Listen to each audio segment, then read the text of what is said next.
Rachel McAdams has opened up about one of the most pivotal moments in her early career. The unexpected twist that landed her the iconic role of Regina George in the 2014 comedy classic Mean Girls.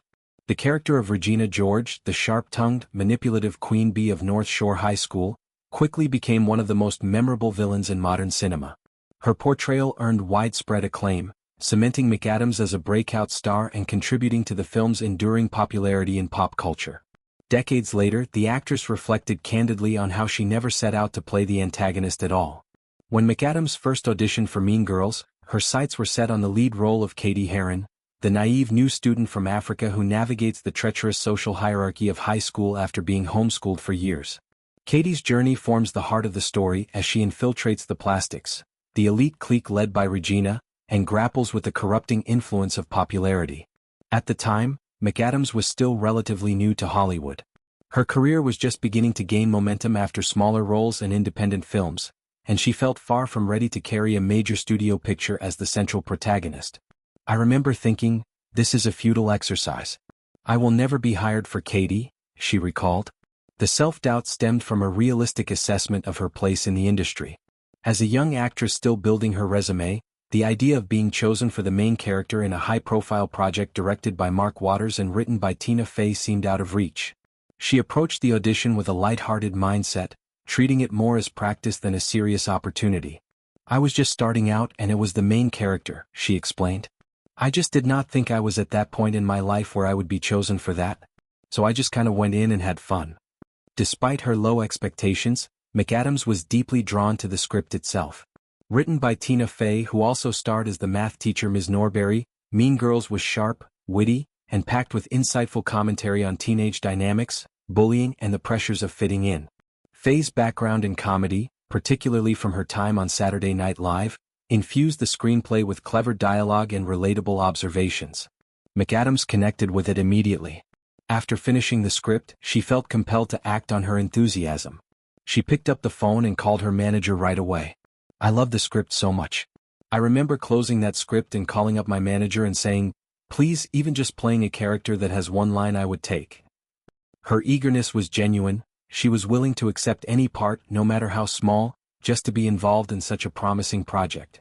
The story's blend of humor, satire, and heart had captivated her, and she didn't want to miss out on the chance to contribute, even in a minor capacity. The casting process took an unexpected turn during discussions with director Mark Waters. While McAdams had auditioned for Cady, the filmmakers saw something different in her presence and performance. Waters pulled her aside and delivered the news that reshaped her trajectory. You're too old to play Cady, but you're just right for Regina, he told her. At the time, McAdams was in her mid-20s, and the character of Cady was meant to embody the innocence and vulnerability of a high school newcomer. Regina, by contrast, was portrayed as more worldly and experienced, a girl who had been around the block a few times. Waters elaborated on his reasoning, suggesting that Regina carried an air of maturity beyond her years. Regina has been around the block a few times and maybe has I don't know if I'd call her an old soul, but she's got a few more miles on her than Cady, McAdams remembered him saying. Rather than taking the comment as a rejection, she viewed it positively. So I took it as a compliment. The shift made sense in hindsight. Regina required a commanding screen presence, a mix of charm and menace, and an ability to deliver biting one-liners with effortless cruelty. McAdams brought a natural intensity and charisma that aligned perfectly with the role, even if it wasn't what she had initially pursued. Embracing the part of the villain turned out to be one of the best decisions of her career. Playing Regina allowed McAdams to showcase a darker, more layered side of her acting abilities. The character wasn't a one-dimensional mean girl. She was complex, vulnerable beneath her armor, driven by insecurity, family pressures, and a need for control. McAdams infused Regina with nuance, making her both terrifying and oddly sympathetic at times. The performance resonated with audiences, turning Regina into a cultural icon whose quotes, "You can't sit with us," and fashion moments became endlessly referenced in memes, parodies, and everyday conversations. Playing the villain is the best, McAdams reflected years later. Villains often offer actors more freedom to explore extremes, jealousy, manipulation, wit, without the constraints of likability that protagonists sometimes demand. Regina's arc, from unchallenged ruler to a humbled figure by the film's end, gave McAdams room to display range from icy confidence to subtle cracks in the facade.